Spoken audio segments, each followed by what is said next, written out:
Good morning विद्यार्थी मित्रों। कक्षा 11 विषय भूगोल पाठ 3 पृथ्वी की आंतरिक संरचना। प्रस्तावना। इससे पहले पाठ में हमने पृथ्वी के उद्भव की जानकारी प्राप्त की थी। इस पाठ में हम लोग मृदावरण के बारे में और पृथ्वी के आंतरिक संरचना के बारे में जानकारी प्राप्त करेंगे। पृथ्वी सौरमंडल का एकमात्र सजीव सृष्टि रखने वाला ग्रह है। पृथ्वी अपनी उत्पत्ति के समय गर्म वायु में गोले के स्वरूप में था। जैसे जैसे समय बीता वह ठंडा हो गया और उसके बाहरी और अंदर के भाग में विविध आवरण बनने लगे। सर्वप्रथम पृथ्वी की ऊपरी सतह ठंडी हो गई और ठोस स्वरूप में बदली। ये चर्चा हम लोगों ने इससे पहले वाले पाठ में भी की थी कि पृथ्वी एक वायु का गोला थी। धीरे धीरे वो ठोस स्वरूप में परिवर्तित होती है और ठंडी पड़ने लगती है। पृथ्वी की सतह पर यह घन आवरण भूकवच या मृदावरण के रूप में जाना जाता है। पृथ्वी के उत्पत्ति के समय पृथ्वी की आंतरिक रचना के रहस्य को भी मानव पूरी तरह से नहीं जान पाया है। जैसे पृथ्वी की उत्पत्ति के बारे में मानव को आज तक पूरी जानकारी नहीं मिली है, वैसे ही पृथ्वी की आंतरिक रचना के बारे में भी मानव को आज तक कोई जानकारी नहीं है। पृथ्वी के गर्भ का ज्ञान प्रत्यक्ष रूप से प्राप्त करने सभी के लिए असंभव है, क्योंकि इसका मुख्य कारण यह है कि पृथ्वी का जो अंदर का भाग है वो अत्यंत गर्म है। पृथ्वी का आंतरिक भाग किस अवस्था में है, या पृथ्वी पर अचानक कंपन क्यों उठता है, या ज्वालामुखी किस लिए अत्यंत गर्म पदार्थ या भूद्रव्यों को बाहर फेंकता है, सुनामी लहरें किस लिए पैदा होती हैं, यह सभी घटनाएं पृथ्वी की आंतरिक संरचनाओं के साथ संबंध रखती हैं। पर जैसा मैंने आपको बताया पृथ्वी के आंतरिक रचना के बारे में भी आज तक हमें सारी जानकारी नहीं मिली है, तो इन प्रश्नों के उत्तर भी देना संभव नहीं हो सकता। भूगर्भ की जानकारी का स्रोत।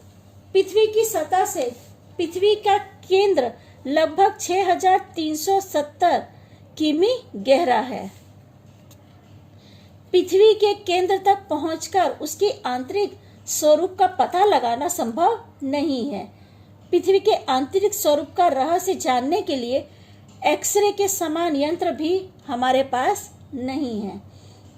पृथ्वी के केंद्र के पदार्थों का नमूना लाना भी संभव नहीं है। अतः पृथ्वी के आंतरिक भाग में जो द्रव्यमान न होने के कारण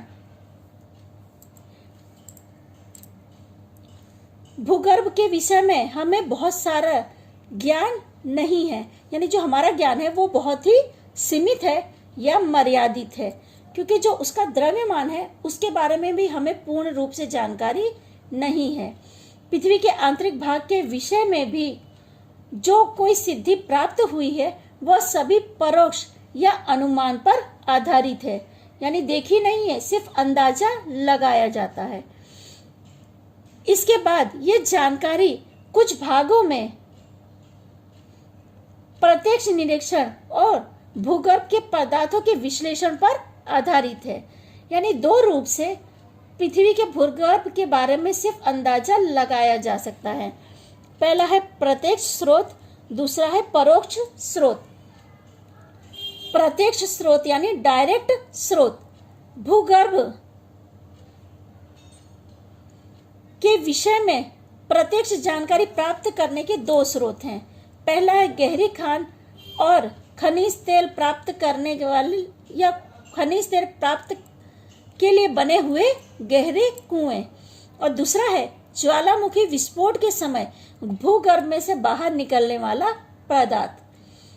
विश्व की सबसे गहरी खान दक्षिण अफ्रीका की रॉबिन्सन खान है।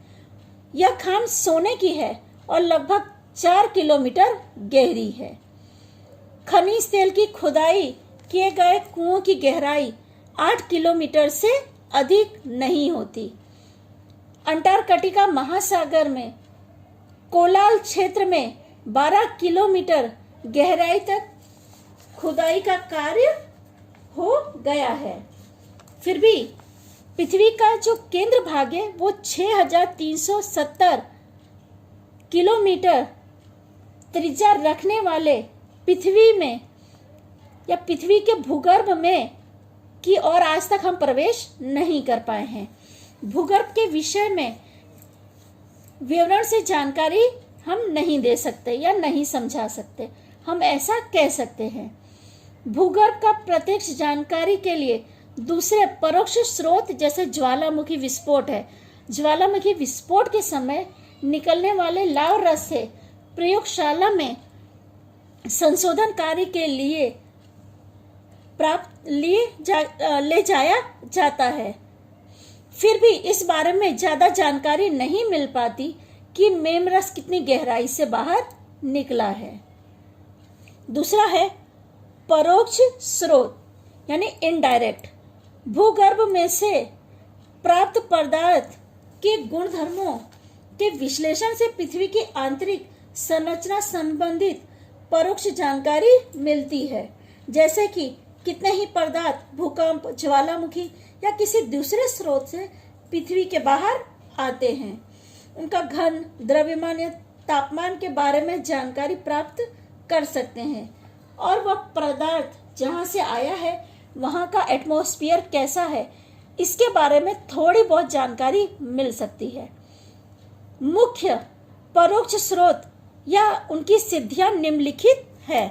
पहली है घनत्व पर आधारित सिद्धियां, दूसरी है दबाव पर आधारित सिद्धियां, तीसरी है तापमान पर आधारित सिद्धियां, चौथी है उल्का पर आधारित सिद्धियां, पांचवी है गुरुत्वाकर्षण पर आधारित सिद्धियां, छठी है चुंबकीय सर्वेक्षण पर आधारित सिद्धियां, सातवीं है भूकंपीय तरंग पर आधारित सिद्धियां। ये जो हमारी सातों मुख्य परोक्ष स्रोत या उनकी सिद्धियां हैं, इनकी चर्चा हम लोग अगले वीडियो में करेंगे।